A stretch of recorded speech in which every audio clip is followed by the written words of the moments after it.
जहाँ मनुष्य को स्वयात्रा में जाने पर सच्चा ज्ञान मिलता है, उसको शमशान क्यों कहा गया है?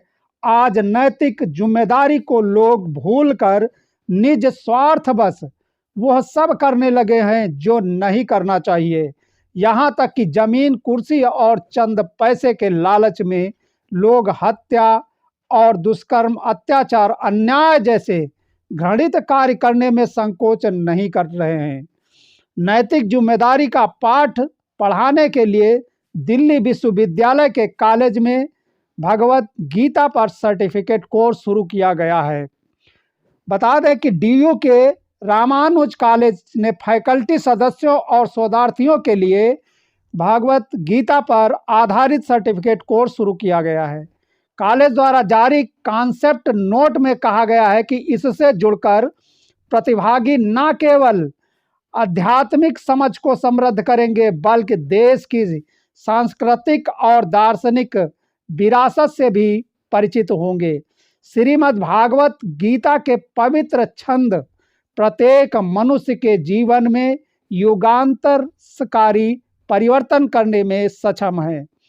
श्रीमद् भागवत गीता जीवन के लिए एक आध्यात्मिक मार्गदर्शक है, जो कर्तव्य, धर्म और आत्मबोध के मार्ग पर महत्वपूर्ण समयातीत सीखों को अपने में समाहित किए हुए है।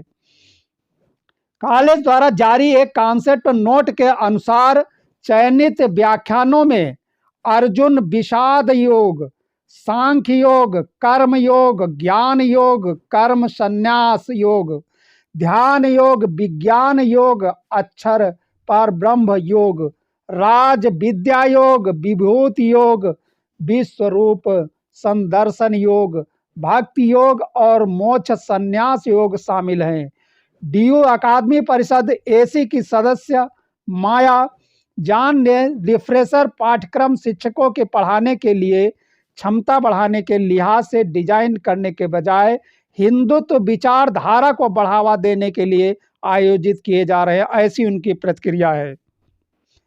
अब बात करते हैं सनातन धर्म और पुराणों के अनुसार शव यात्रा अर्थात अंतिम संस्कार में जरूर शामिल होना चाहिए और शमशान में तब तक रुकना चाहिए जब तक दाह संस्कार क्रिया पूर्ण ना हो जाए।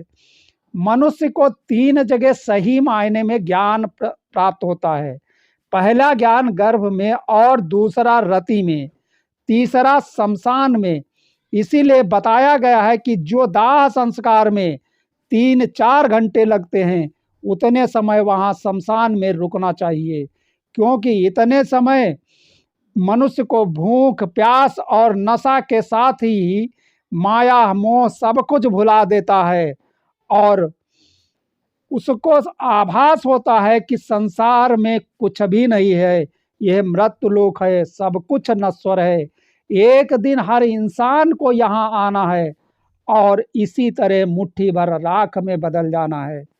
धन, दौलत, संपत्ति, गाड़ी, घोड़ा, बंगला कुछ भी नहीं है।